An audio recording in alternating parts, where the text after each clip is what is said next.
Ladies and gentlemen, it's time to face Brewers House Party.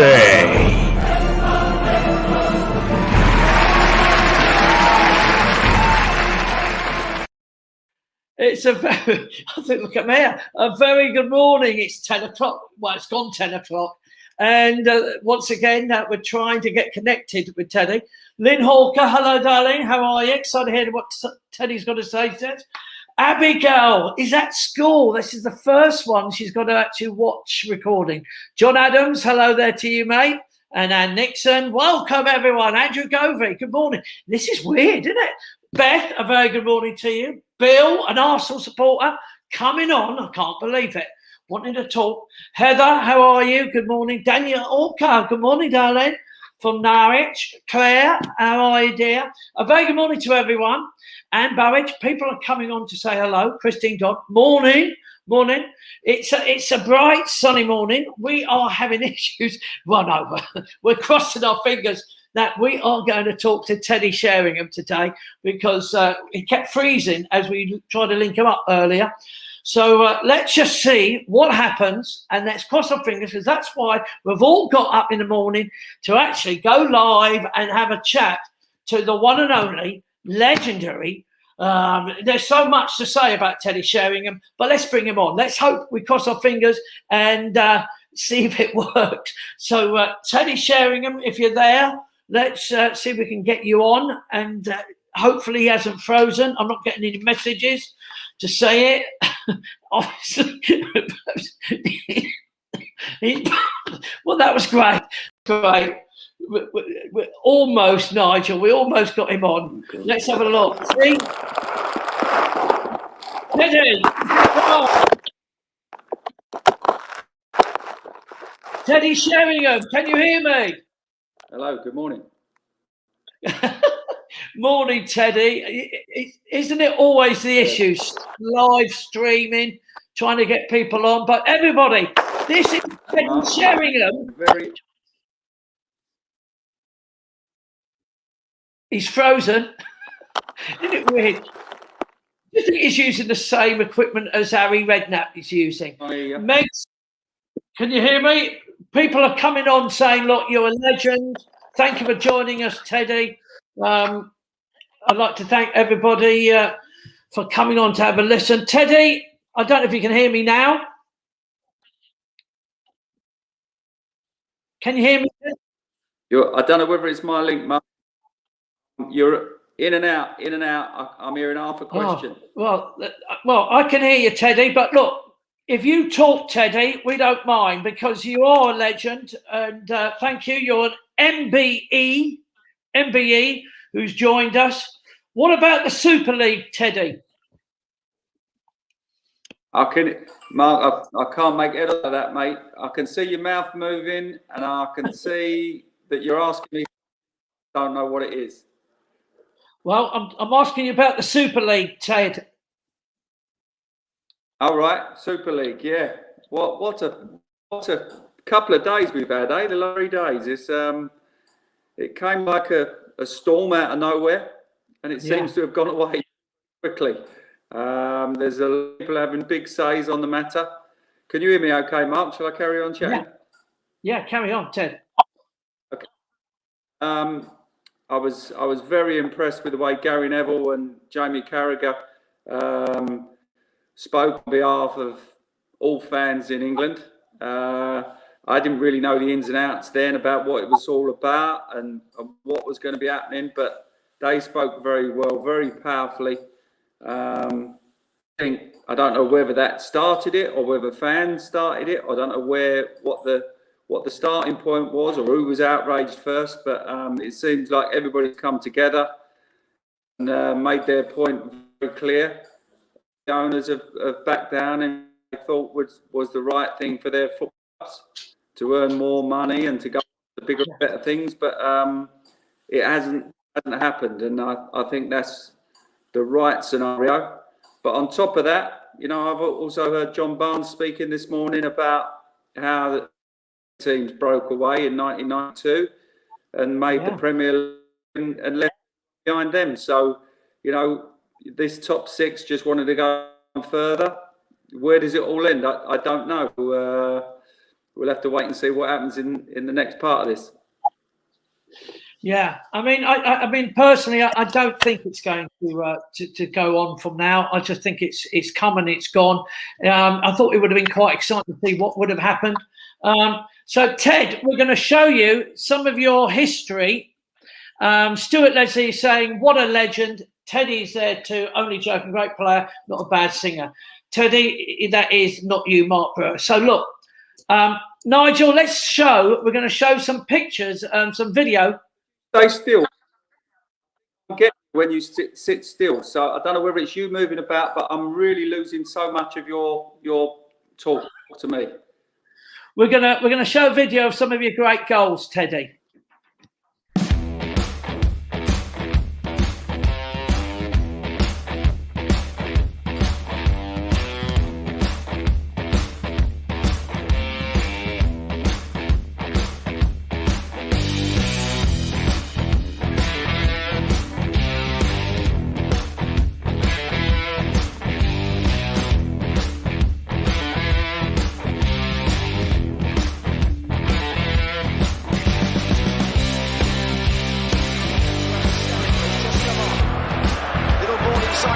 Sheringham goes again and scores!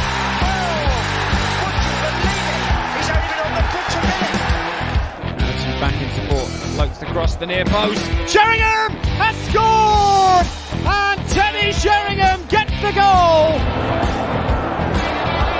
Teddy Sheringham scores for Spurs, and this game just gets better and better. Hit across by the Irishman, a firm header, and another. Trying to thread it through, does eventually to Sheringham. Lovely chip! Oh yes! Armstrong, it's a good cross. Sheringham's there. Good technique on the volley. Sheringham is Taking it in! Well, it did viciously. what about that for a goal? It's Sheringham!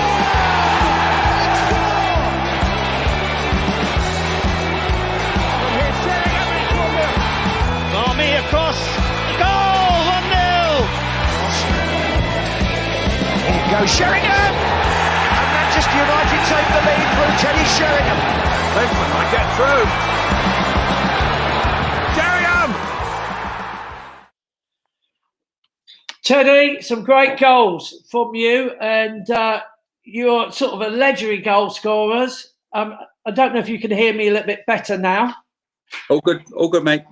Oh, that's great. Teddy, what would you say? I mean, like, you've had incredible achievements with all those clubs. What would you say you've been your greatest achievement? Because, I mean, you've got so many. I mean, it's just quite incredible listening and watching all your goals and watching what you've done. What would you say your greatest achievement has been? Well, first and foremost, it's lovely watching those goals again there. I've not seen a few of them for a long time. It just seems like a different lifetime ago. Was that really me? I'm sure it was, but it doesn't seem like it. It's such a long time ago. But going back on the greatest achievements, I think when you look back on your achievements, you look and you think, you know, what do people always remember? It's all about winning things in football, and being the treble with Man United in 1999 was just an unbelievable feeling. The whole 11 days at the end of that season was just amazing. The ups and downs of any footballer's career for over a 10 or 11 year period would be amazing. But that 10 or 11 days was like a roller coaster for me. 1 minute I started the last Premier League game, which we had to win against Tottenham. Got subbed off, but we ended up winning the game anyway, so we were delighted. Then I didn't play in the cup final, but came on after 6 minutes. And after 8 minutes, we were 1-0 up, and I'd scored the first goal. Then we went on to win the cup final, the FA Cup final. Amazing times. And I thought to myself, I might have a chance of playing in the Champions League final on the Wednesday. Sir Alex pulled me aside on the Tuesday and said I wouldn't be starting. So I was back down again and thinking, oh, okay, but, you know, it might happen. And then to end the game the way it did in 1999 and over in Barcelona when we beat Bayern Munich 2-1 in the last 2 minutes, and to be a big factor in that was just unbelievable. And then the moments after that, the night, the celebrating on the pitch, celebrating in the hotel with everybody, all the families of everybody connected with Manchester United Football Club, and then the bus home the next day, driving through Deansgate. It's just memorable moments that I get reminded of perhaps every day, really, about that moment in 99. On average, people come up to me and say, do you know where I was when that happened? I was, jumping in a bar in South Africa and going crazy amongst all these other people. Just amazing moments. So that would probably be the pinnacle of my career. And I think so also, Teddy. I mean, like, for every neutral fan who just loves football, I mean, we can say that we're rivals with West Ham or Tottenham, whatever, but when an English club wins the Champions or the European, is it the European Cup, Ted? Was it, or was it Champions League? It was the Champions League. Yeah. I mean, it's quite, you just got, we, as a neutral, we just loved it. We was that excited. And of course, at the moment you came on, let's face it. I mean, at that moment, Bayern Munich was going to be the winners. I mean, that was the incredible moment. And Teddy, I'm going to show you that moment. Okay. In towards Schmeichel. It's comfort to York. Cleared. Giggs with a shot. Sheringham!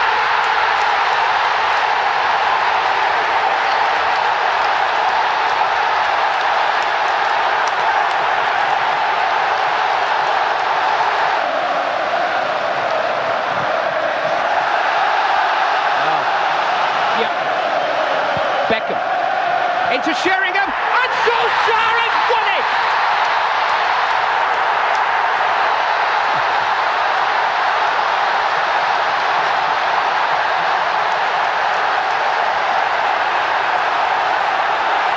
Champions of Europe again, and nobody will ever win a European Cup final more dramatically than this.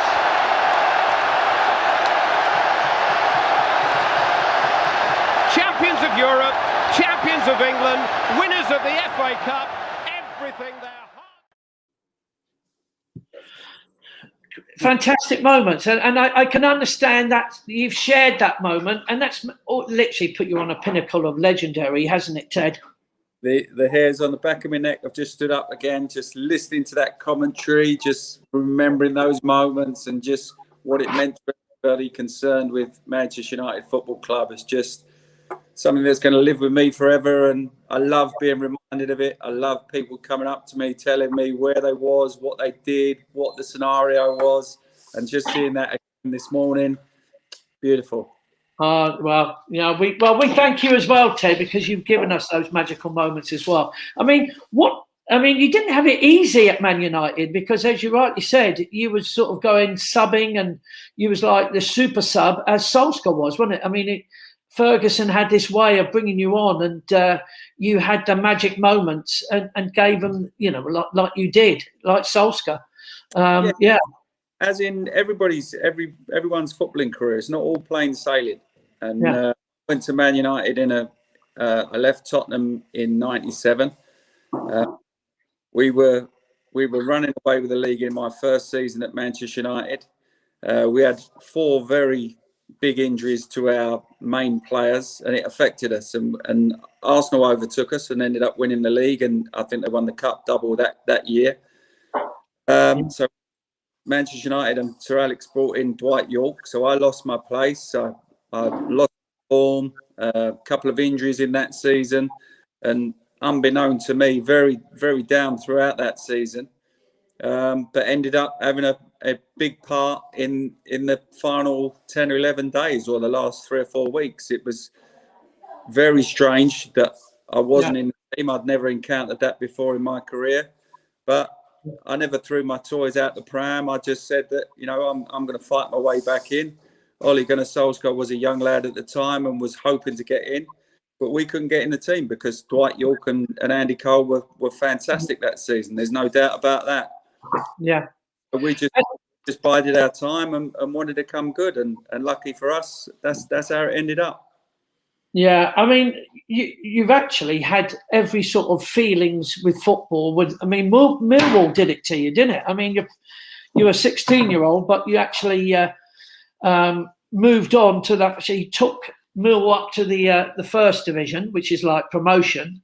And of course, you had that great moment. And even we remember it again, that Millwall, as you would rightly said, I think you quoted Little Millwall were top four right up to about Easter. I mean, it's quite incredible, really, that emotion to be up there in the top league. And then obviously the following season you got relegated, didn't you?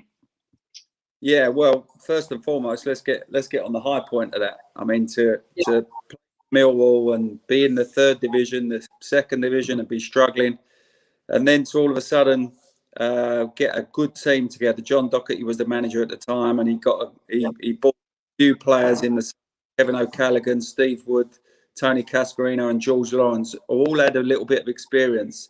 So that took us. We was then in the old second division, the now championship, and we went on an unbelievable run, and we got the Millwall promoted to the top division for the first time in the club's history, for the only time in the club's history, and fantastic moment seeing grown men crying up at Hull City when we clinched promotion. They was all on the pitch, and they managed to get down the changing room area and was crying, like hugging all the players to say, "I never thought I'd see Millwall in the top division ever. You've done it for me, lads," and they're crying their eyes out. Fantastic moments. So, to go and play at Liverpool and Old Trafford and White Hart Lane for Millwall, it was just unbelievable couple of years we had. But obviously it didn't last, and then got relegated in our second season. And, but still great moments to live through. Yeah, and also, of course, Teddy, I mean, it's grounding, isn't it? It's pure grounding. It's probably what made you control yourself, because you was, again, top one of the top players, player of the year for Tottenham. When we had your moments, I'm sure that it's the experiences that you had with Millwall shows you how to control yourself and be the pure professional and fight your way back for Man United. It's quite incredible, really. Yeah, that without a doubt. I mean, it was a tough upbringing for as a young lad coming through the ranks at Millwall. There's no tougher way to I can remember when you get in the first team, first of all, at any club, that they'd love to see your first 8-10 games. It's like, what a great little prospect he is. Yeah. And then after that, you kind of you keep making the same mistakes that you do as a youngster, as a 17, 18, 19-year-old, and then you get a bit of stick. And then all of a sudden the Millwall fans kind of turn on you and really make you graft hard to make sure that you overcome and give you a lot of stick. And if you can overcome that, then you become one of their players and one of their own as such, and then they come to love you, and then you improve. But it's a tough period, I've got to tell you. And same as it is at any club when you're a young lad. You've got to come through those tough times, and they can either make you or break you. And some people are lucky and some people aren't. I mean, I was going to say that you've played with some of the greatest managers. I mean, again, you've been to actually say that John Docherty for Millwall, Nottingham Forest. I mean, Brian Clough. I mean, again, legendary. I don't know what he was like. I mean, you might say to him, "Oh, what?" Because we were really good friends with Paul Reaney, and of course the Leeds fans hated. I mean, the Leeds players hated Brian Clough, but and then Alex Ferguson, and obviously Tottenham. What was it? What would you say your favourite manager, or your hardest manager, or influence manager? Well, I was very fortunate. I played for the best managers that England have ever seen. I was lucky to play for George Graham as a young man at Millwall. Yeah. He was very, very hard on me as a young flash 18, 19, 20-year-old. Thought I knew it all. He came down on me like a ton of bricks every day. But it's exactly what I needed at the time. I played for Bruce Rioch, who was fantastic for me. I had my best ever scoring spell at Millwall when Bruce was there.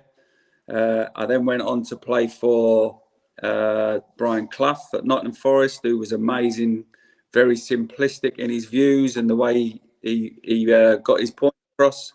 I played for Terry Venables at Tottenham and England, who was my favourite along the way. Yeah. Sir Alex Ferguson. You know, I played for some great managers. I got to play for Harry Redknapp later on in life as well. Yeah. And Ozzy Ardiles was absolutely brilliant for me. You know, very, very, very lucky to have the managers that I did.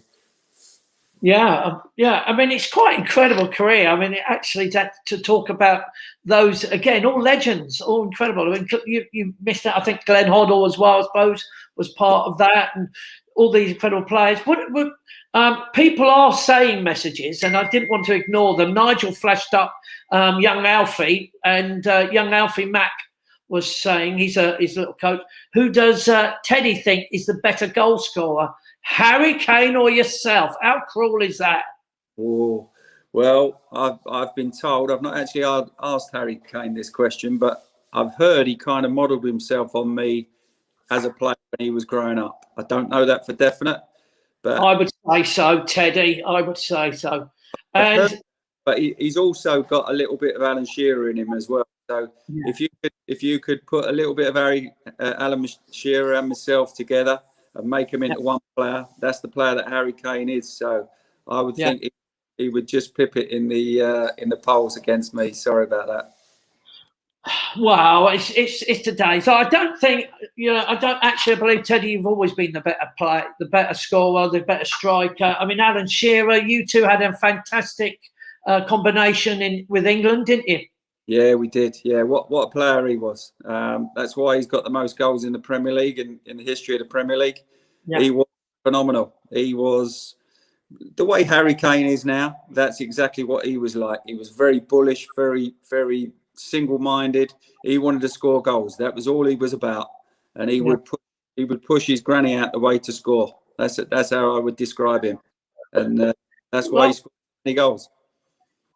Yeah, well, once again, I mean, you was called the SAS, wasn't you? I mean, the Sheringham and Shearer. It was just, again, incredible memories. And talking about England, I mean, when you looked at England managers, I mean, I never liked Ericsson, but you might say he was great. I mean, I couldn't work Ericsson out. Was he a proper manager, a coach, or he was? He was all right. I don't think he was. I don't think he was fantastic for England. I think he did okay. I think after the managers that we'd had, I think it was nice that he treated people like men. Yeah. He had a nice respect about his way. But when I look at the managers, they really earn their money at vital points in games and in seasons. Sir Alex Ferguson knew exactly how to speak to people, how to get the best out of his players, which made him so good. Terry Venables had a wonderful way of communicating with players to let them know what he wanted and how good he thought they were, and for them to perform at the top of their game. And that's what management's all about, to get the best out of your players. I don't think Sven ever really did that at critical points in any times that he was in charge, but he was a decent man and he was good. Yeah. No, I mean, while we talk about England, I'm going to ask Nigel to show you one of the most incredible moments against Greece. I don't know whether you would have said it was one of the biggest moments, but I think once again, it was a bit like the Man United and Bayern Munich. Once again, we looked doomed. We looked absolutely doomed. Greece was winning 2-0. And once again, you were brought on as a super sub, and we're going to show you it, Ted. Teddy Sheringham is off. Beckham takes. He scored. My goodness, what a fairy tale! Beckham to Sheringham. It's Sheringham's goal. A sensational substitution.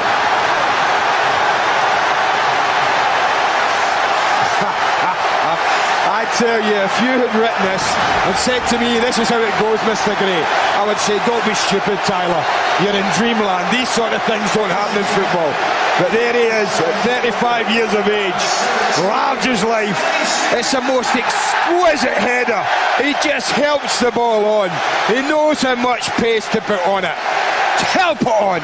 Use the pace on the ball. That's what Teddy does. The goals are not moving. Goodness me. Well, with players like David Beckham, you do feel there are certain moments of destiny. Arguably the most recognisable footballer in the world. Yes! Yes for England! David Beckham has done it big time!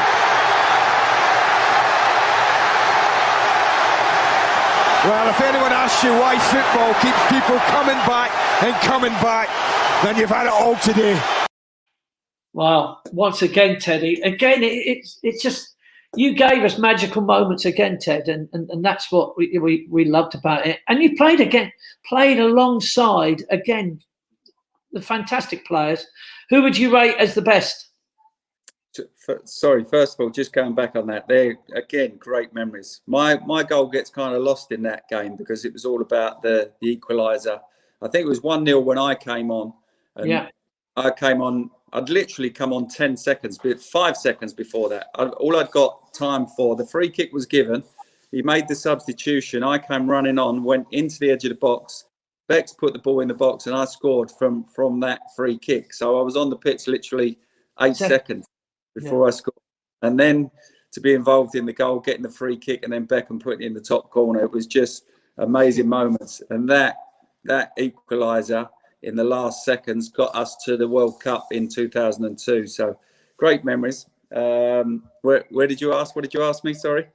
I was saying about, with all the great players you've played alongside, who would you rate as the, in the inspiring or the best or what do you think? I need to know. I've got two. I often have two answers for a lot of these questions because I've played with so many good players. But the one with the most talent, without a doubt, would be Paul Gascoigne, Gazza as we know him. He was absolutely phenomenal. He could control a game on his own. He was that good. He was exceptional as a player, talented, strong-willed, hard in the tackle as well, which people don't always realise. He just had everything, and that will to win, that desire was unbelievable. And the other one that I always pick out is Roy Keane. We had the best players in the world at Manchester United, all over the pitch. But if he wasn't playing, we weren't the same team.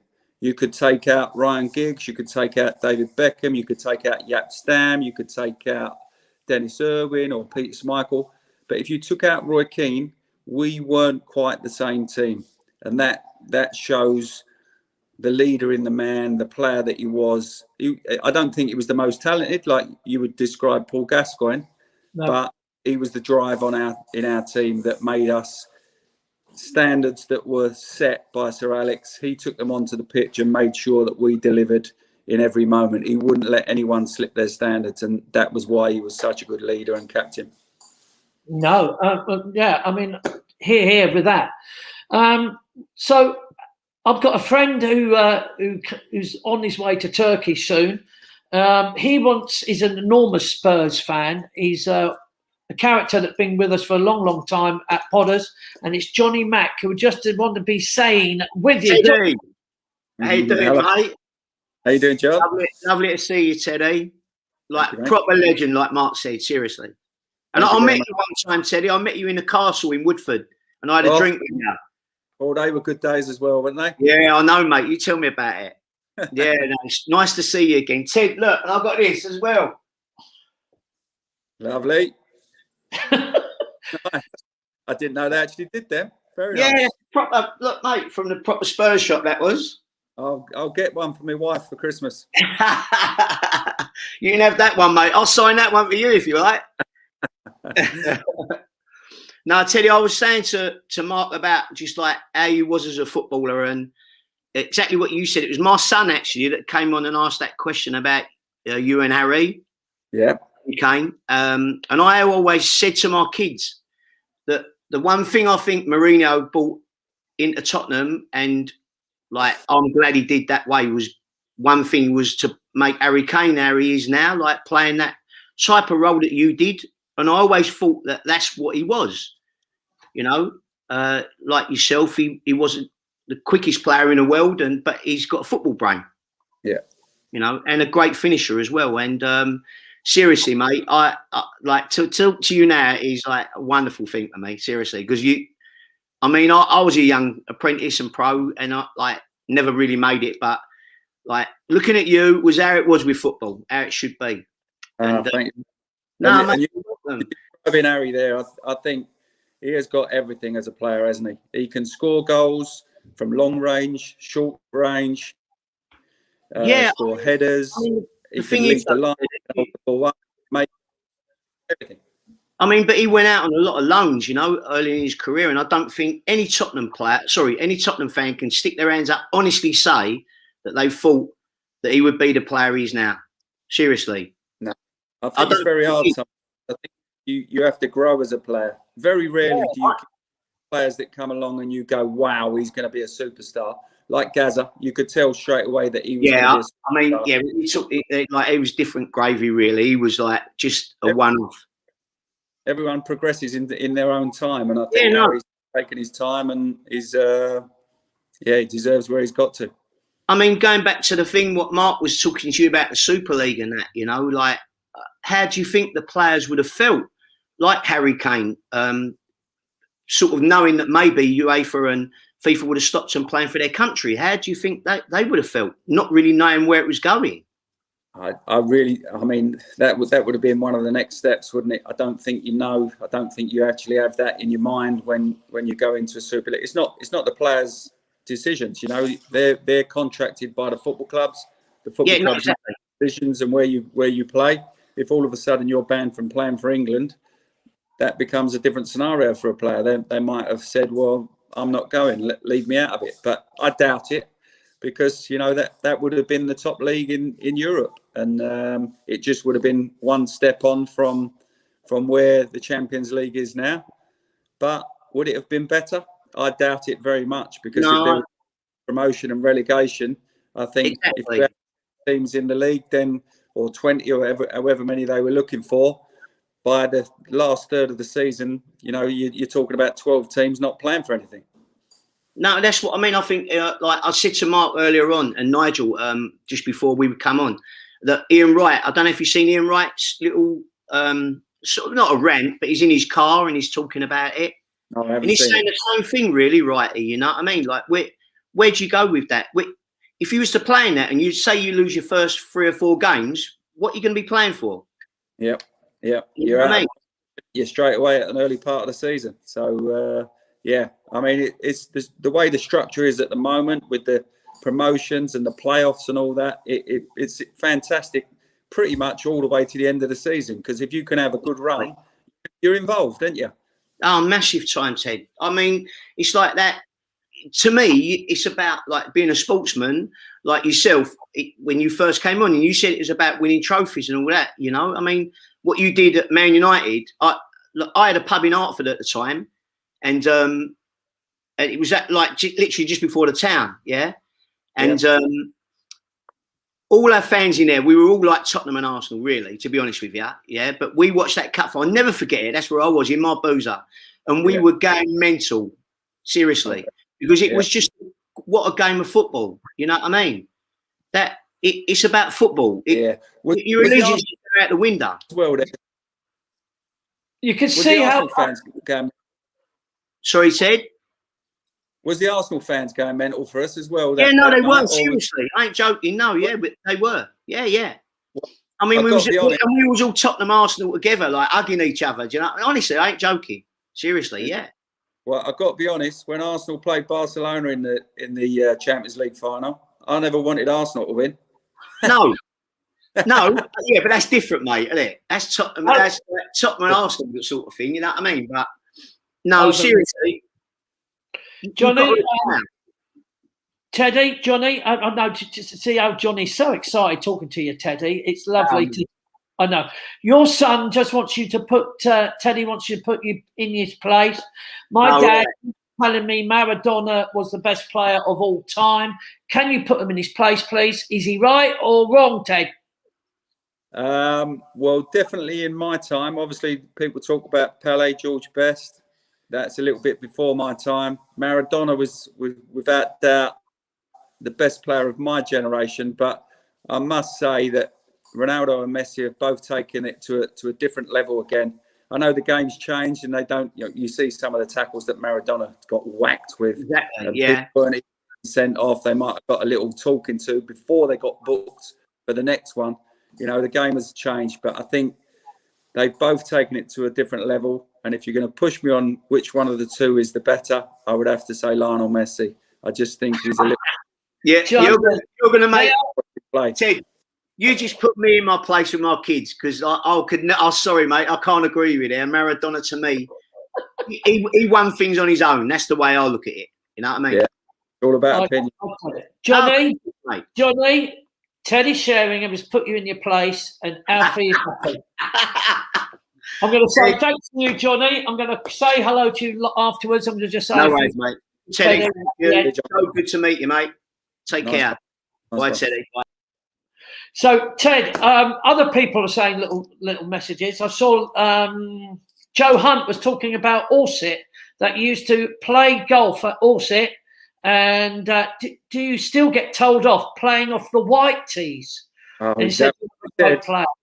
dear. We do like to play off the white tees whenever we go to different golf clubs. And we did get a telling off at Orsett one time. We was meant to be playing off the forward tees, and we said, is it all right? And they said no, and we still did, and we got a right telling off. So I think they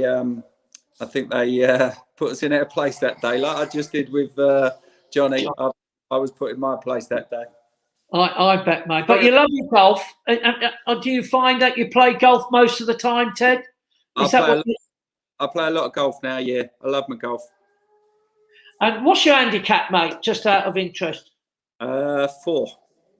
Oh, wow. That's decent game. You'd have to play me and give me 24 shots then, Ted. Really? I'm called the Bandit, Teddy. The Bandit. Tough game. Do you want to come and sit up here, darling? Is this your little one that's crying? She is, yeah. She's not feeling too well today. She had her first day at school yesterday. Do you want to come up here? Right. And I don't know whether it took it out of her or what, but she's a little bit grizzly today. You know how they are. Oh, bless. Yeah, don't we know? And her mum's just gone out as well. So she's going to be even more grizzly now when she realises that. Yeah, don't bring it up, Ted. You don't mention those things. Fiona Hardy mentioned that we met Teddy many years ago in Carla Mosquita and in Mallorca with his young son Charlie, who was about 5 years old, and then he still played for Millwall then. And we got home, and within days you'd signed for Tottenham. Happy days, because they're Spurs. But there's lots of people. Bill Nedler saying he always had hello, hon. This is Ruby. Hello, Ruby. How are you? Give your dad a big cuddle. Special cuddle. Bill Nedler's a big fan of Arsenal and said, you've always hated Arsenal with a vengeance. Bless him. Bless him. I've not always hated Arsenal with a vengeance. They've always hated me. So the feeling is mutual. Oh, there you go. Look, Teddy, obviously you got your little one. And Ruthie, give your dad a big cuddle. We'd like to say a special thank you. Oh, Robert Banks asked you. Robert Banks said, do you get on with Andy Cole now, or is that never really recovered? We've shaken hands over the years. Yeah. I think probably as far as it go between us, and I'm quite happy with that. Yeah. Water under the bridge now, mate. Yeah. Well, I'm glad. But it's quite incredible that, you had that issue, the biggest issues. I mean, crikey, how do you play in a team that your teammate don't talk to you?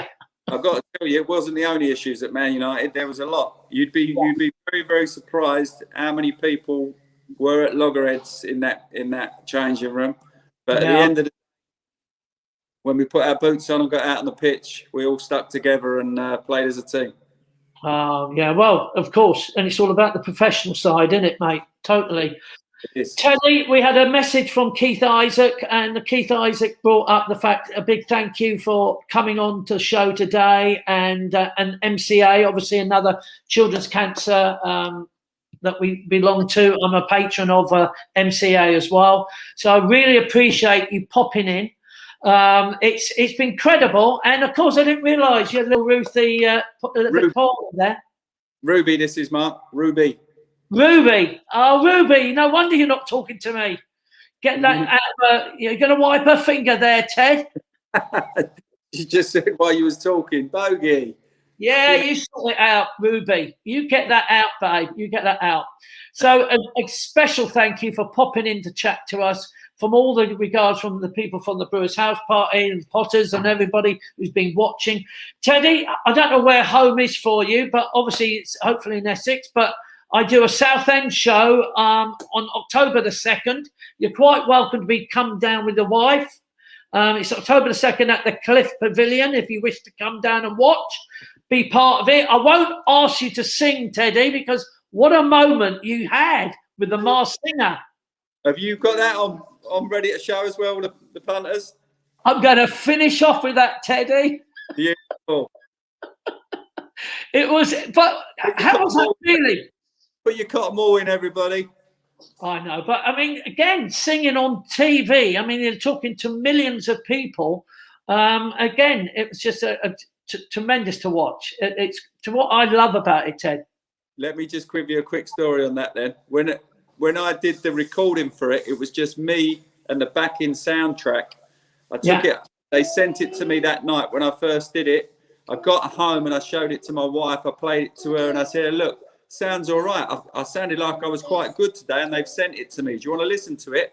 She listened to it and she looked at me after about 20 seconds and went, you've got to get out of this show. You're going to make it. You're going to embarrass yourself. That's ridiculous. And I, babe, I've already signed up to it. It's going ahead. And it was like, oh my God, what have you done? You're going to be ridiculed for your life. And here we are now. Yeah, well, Teddy, it was tremendous. Enjoy your golf. Everyone's saying you're a legend. Thank you, Fiona. Ruby, we hope you feel a lot better, darling. And make sure Daddy gives you a lot of cuddles. I'm sure that will happen. And we're going to say a special thank you to Teddy Sheringham, MBE, of course. Thank you for all you have, what you've done for us. Incredible to the world of football. You're one of our heroes, and hope to catch up. And you're quite welcome to come and see us on the October the 2nd at the Cliff Pavilion. Thank you very much. We'll talk to you about it. Lots of love. Teddy Sheringham, everyone. Big thank you, Teddy. Bye, Ruby. Oh, bless. Well, there we are. There we go. Can you believe it? What a lovely almost end to the Brewers House Party. I think we're going to do one more show, everyone, for the Brewers House Party, where we will be sort of saying, getting ready for the summer.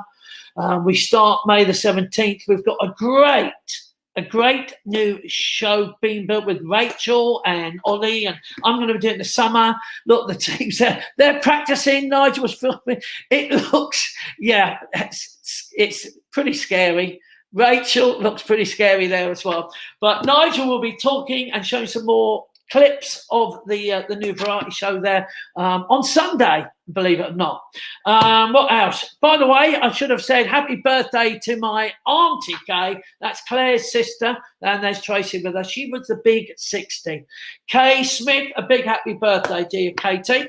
And of course, one of our dear friends, Vanessa Daisy Martin, is 19. Happy birthday to you, Daisy. Again, Jenny Money, again, known her for many, many, many years. Lots of people coming to watch this. We do appreciate it. Great, lovely, and Bill, lovely, Tracy Arnold. Lots of people are coming to see us. We are absolutely chocker at Potters. Literally, it's almost impossible to get in, but we're very excited. We're getting back to rehearse. We'll start next week. I think we're coming in to start next week to rehearse as well, to get things sorted. It's quite exciting because the Potters actually got some of the team there rehearsing the shows from our new PCA, the theatre company. Nikki's sort of getting it all sorted. Helen Rams, well done to everyone. I think that's it. What I'm going to say there, because you have come to join us this morning. I think it's fantastic. Big thank you for Keith, Isaac, and thank to John Still, obviously, who asked Ted to come on. We do appreciate that, from MCA Charities there, and that's an Essex charity that we belong to. So hopefully, did you know the show last week? Yes, you didn't have to wish me happy birthday last week. Lynn, I didn't do it, Lynn. So look, happy birthday, Lynny. Yeah, I was at a funeral, sadly. I was doing the Chester Barnes eulogy. We had a lovely time with the family there, and said goodbye to the wonderful Shane Ritchie came on as well, and he said goodbye. Harry Redknapp and Rod Stewart, all these people for the funeral. So we had a fantastic sort of farewell to a legend, Chester Barnes there. I didn't read what people were saying there, so I apologise, Nigel. Diane, great to see you. Hello, Danny. Hello, Dan. Oh, I love to all the girls. Hopefully you're going to come see us at the Cliff Pavilion. Yes, and we're looking to do a matinee as well. We're going to be advertising that very shortly. Likewise, of course, we've got the Cliff Hotel right next door as well. The Cliffs Hotel next door as well. That we're doing an after party. We're going to talk all about that in the very last show. So that's about it, everyone. We are going to finish, hopefully, with Teddy. We might hear him singing. It might get cut off because sometimes they don't let us show certain songs or whatever. And, of course, it was from The Masked Singer. And thank you, everyone. Nigel, thank you for getting up early to do that for us. Thank you for being part of that. And once again, thank you to Teddy Sheringham, MBE legend. Thank you for coming on. Thank you to Johnny Mack. And I think that's it, everyone. Thanks for joining us. And we'll leave you with the incredible Teddy Sheringham on The Masked Singer. Thanks. Tree, who's behind the mask? Take it up! Take it up! Take it up! Take it up! Take it up! Take it up! Take it up! Take it up! Take it up! Take it up! Take it up! Take it up! Take it up! Take it up! Take it up! Take it up! Take it up! Take it up!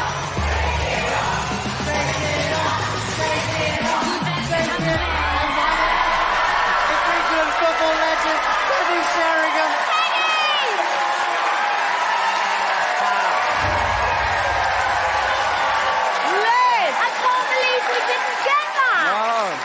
Round and about, but not close enough. One of the greats of English football right there on the stage there, gentlemen. Totally. Legend! I wasn't far off. You did play with David Beckham, didn't you? I did, yes.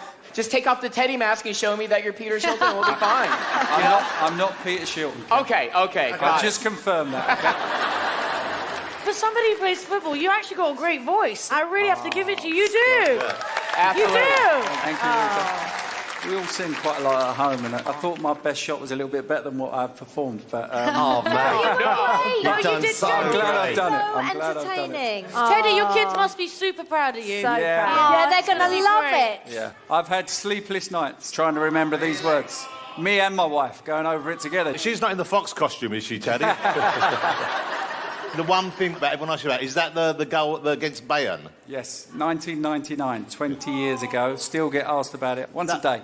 You should ask your wife to stop asking. Teddy, the good thing is, from now on, people won't ask you that. They say, weren't you that tree? Yeah. Well, you're a legend, and it's so weird to see you in a tree, and I love it. Next week, the masked mystery continues. But before we go, performing for us one final time, unmasked at last, ladies and gentlemen, it's Teddy Sheringham!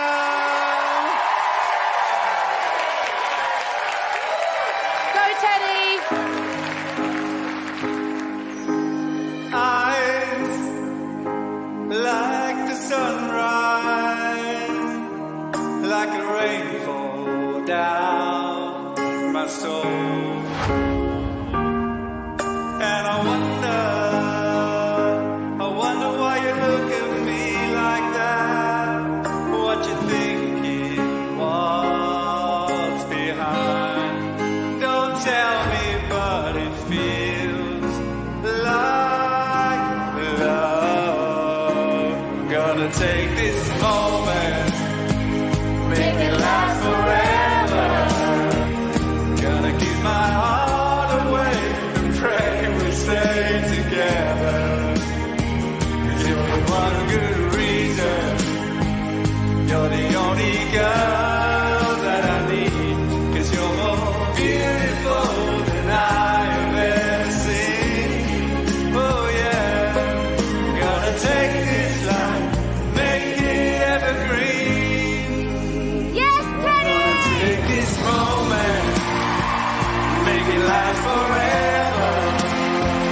Gonna give my heart away, pray we stay together.